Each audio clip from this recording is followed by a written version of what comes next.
Monsieur Charles. Merci, Madame la maire. Juste deux petites remarques pour préciser à M. Craspail que nous ne proposons pas une baisse de la fiscalité pour les prochaines années, et que c'est toujours intéressant de voir les graphiques qui partent avant les années 2001, parce qu'on se rend compte que, ben oui, la dette avait commencé à baisser aussi avant 2001, et que le taux de fiscalité, il y avait des hausses mesurées aussi qui étaient un peu moins hautes que certaines années suivantes. Bon.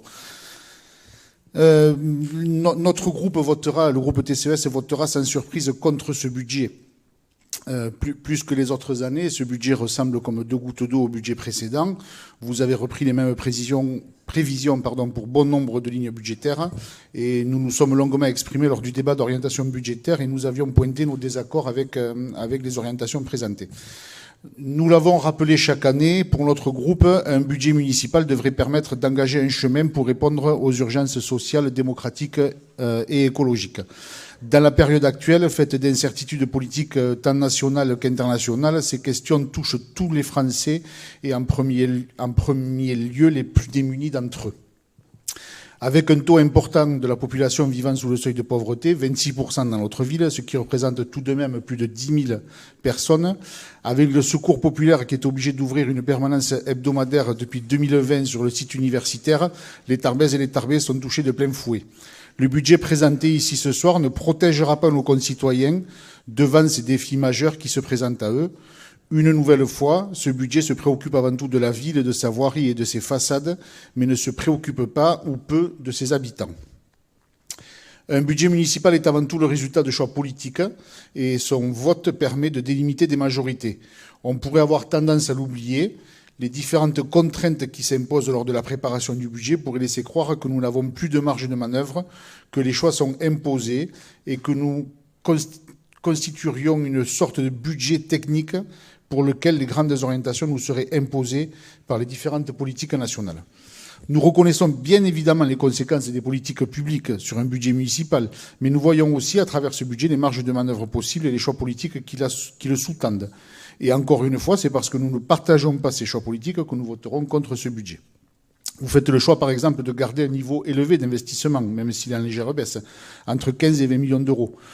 Nous nous posons la question de savoir s'il est bien raisonnable dans la situation actuelle de proposer un tel niveau d'investissement qui aura, nous le pensons, des conséquences sur le budget de fonctionnement. Car la question peut légitimement se poser. Des grands projets à plusieurs millions d'euros servent-ils toujours l'intérêt de la majorité des Tarbaises et des Tarbais ? Sur les 20 dernières années, vous avez annoncé un investissement de l'ordre de 300 millions d'euros pour notre ville, soit une moyenne de 15 millions d'euros par an d'investissement. Ce choix était visiblement porté par votre volonté d'embellir la ville, ses rues et ses façades, notamment pour attirer de nouveaux habitants, au détriment, par exemple, de la rénovation des bâtiments publics. Nous aurions pu imaginer une meilleure répartition de ces investissements en consacrant, par exemple, 1 à 2 millions d'euros par an à la rénovation thermique et énergétique de nos bâtiments publics, avec notamment la pose de panneaux photovoltaïques. La ville aurait quand même été embellie, les bâtiments publics rénovés, ce qui aurait entraîné en plus une réduction des factures énergétiques. Nous devons emprunter cette voie-là qui sera nécessairement plus vertueuse. Les aides de l'État fondent comme neige au soleil. N'attendons pas qu'il n'y en ait plus du tout. Dans le dernier rapport du GIEC, il est précisé que le parc des bâtiments publics représente 76% de la consommation d'énergie des communes, et les bâtiments scolaires sont les plus énergivores. Ces rénovations des bâtiments publics devra devenir une priorité pour notre ville. Dans le document de synthèse apparaît un tableau concernant l'impact écologique des divers investissements. Et il est clair que nous n'y sommes pas, puisque c'est entre 75 et 91% des investissements qui sont neutres pour l'environnement. L'urgence climatique nécessite beaucoup plus d'investissements vertueux, comme nous venons de le décrire. La végétalisation, la désimperméabilisation ou les mobilités actives devraient apparaître beaucoup plus fortement. Toujours dans le rapport du GIEC, il est précisé qu'à l'échelle communale, les énergies renouvelables représentent le plus fort potentiel des réductions des émissions de gaz à effet de serre. Un projet de réseau de chaleur nous avait été présenté en conseil municipal, même en conseil communautaire, il me semble, pour la piscine Tournesol, le collège Paul-Éluard, le Trinquet.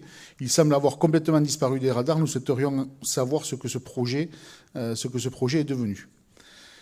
Toujours dans un souci de meilleure répartition des différents investissements, nous sommes étonnés de ne rien voir apparaître sur ce budget pour le déploiement du PAM vélo, ni celui annoncé du PAV, deux plans importants votés en conseil municipal et nécessitant de solides investissements.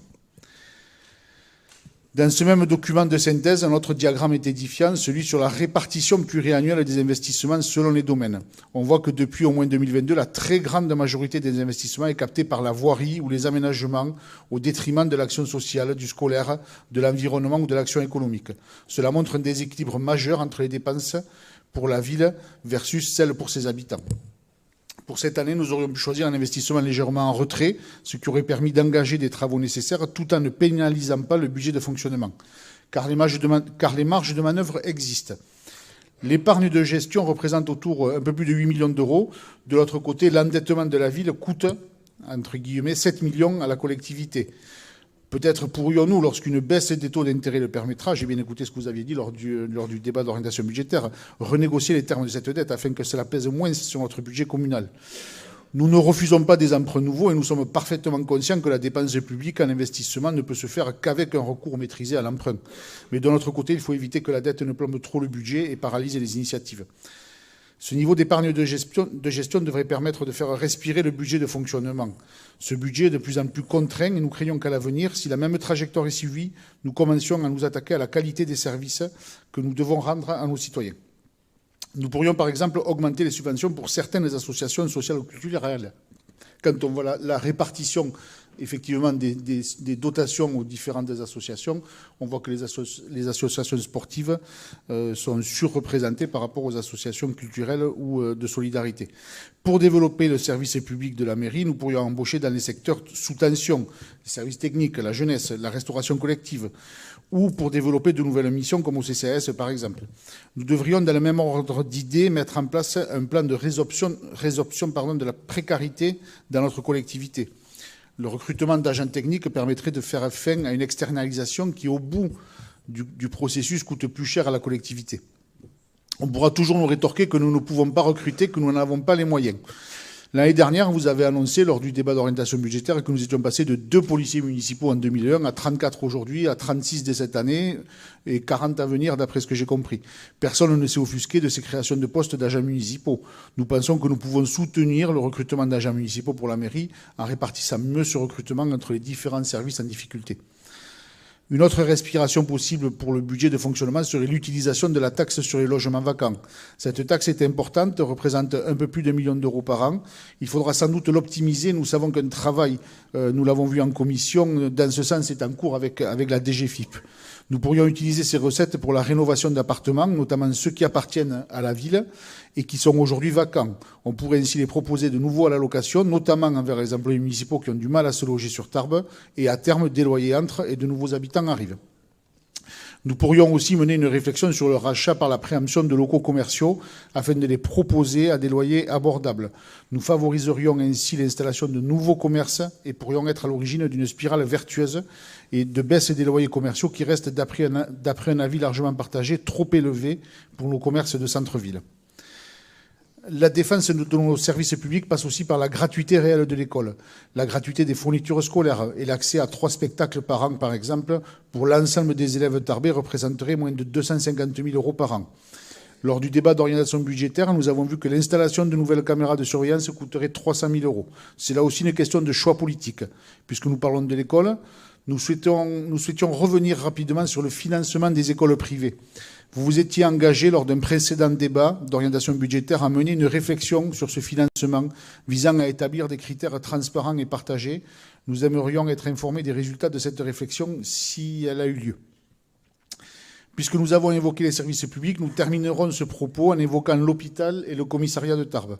Nous nous sommes déjà exprimés sur ces questions et réaffirmons ce soir qu'il est impératif à nos yeux que ces 2 services publics essentiels pour les Tarbaises et les Tarbais restent à Tarbes, ville-préfecture.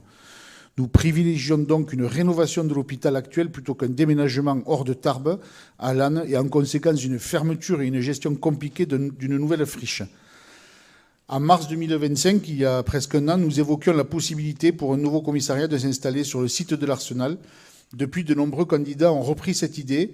Nous la maintenons car elle entraînera beaucoup d'avantages quant à l'aménagement de ce quartier. Avec cette intervention, nous avons essayé de montrer que d'autres choix sont possibles pour engager une réponse aux urgences sociales, environnementales ou démocratiques dans notre ville. Quelles seraient les conséquences de ces propositions ? une épargne de gestion moindre et donc une baisse de nos investissements. C'est un choix que nous assumons, car en nous attaquant aux questions de logement, de gratuité, de défense et de développement des services publics, nous contribuerions à répondre à notre échelle aux difficultés sociales des Tarbaises et des Tarbais.